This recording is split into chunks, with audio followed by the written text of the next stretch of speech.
ప్రపంచంలోనే మొట్టమొదటిగా fast charging ఈ-బస్ మీరు మహాసామ్రాట్ ఏ నగరంలో ప్రారంభించబడింది? వీర మహాసామ్రాట్ పేరుతో ప్రపంచంలోనే మొట్టమొదటి ఫాస్ట్ ఛార్జింగ్ ఈ-బస్సును వీరవాహన మరియు ఎక్స్పోనెంట్ ఎనర్జీ బెంగళూరులో ప్రారంభించింది. ఈ వినూత్న బస్ దాని వేగవంతమైన ఛార్జింగ్ సామర్థ్యాలతో శ్రేణి ఆందోళన తొలగించడం ద్వారా ప్రయాణ అనుభవాన్ని మెరుగుపరచడం లక్ష్యంగా పెట్టుకుంది. ప్రారంభంలో ఇది బెంగళూరు హైదరాబాద్ మార్గంలో నడుస్తుంది. మార్గం 4 ఛార్జ్ స్టేషన్లు ఏర్పాటు చేయడం ద్వారా మద్దతు ఇవ్వబడుతుంది. ఈ బస్సు యొక్క పరిచయం ఈ ప్రాంతంలో స్థిరమైన రవాణా గణనీయమైన పురోగతి సూచిస్తుంది.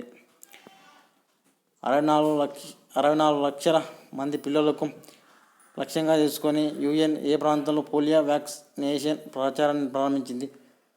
గాజాలో 20 సంవత్సరాల మొదటి పోలియో కేసు కనుగొనబడిన తర్వాత 64 లక్షల మంది పిల్లలు టీకాలు వేయాలని లక్ష్యంగా పెట్టుకొని యుఎన్ఓ పోలియో వ్యాక్సిన్ ప్రచారం ప్రారంభించింది. ఈ పోరాటంలో ప్రణాళికాబద్ధమైన విరామాలను కలిగి ఉన్న ప్రచారం శోభా వ్యాప్తిని నిరోధించడంలో కీలకమైనది. ఈ సెంట్రల్ గాజాల్ ప్రారంభమవుతుంది.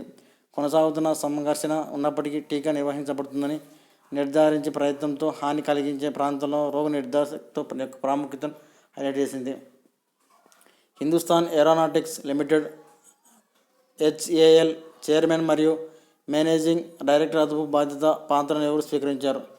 సమాధానం director DK Sunil. August 31, 2024 Hindustan aeronautics limited HAL chairman మరియు మేనేజింగ్ డైరెక్టర్ అదనపు బాధ్యతగా నియమితులయ్యారు. సిబి అనంతకృష్ణన్ నుండి బాధ్యతలు స్వీకరించారు. Doctor Sunil active ECA radar, automatic flight control system మరియు స్వదేశీ మల్టీ రోల్ హెలికాప్టర్ ఐఎంఆర్హెచ్ మరియు యూటిలిటీ హెలికాప్టర్ మారిటైమ్ యుహెచ్ఎం వంటి కీలకమైన హెలికాప్టర్ ప్రోగ్రాంలు వంటి ప్రముఖ ముఖ్యమైన ప్రాజెక్టులు కీలక పాత్ర పోషించారు.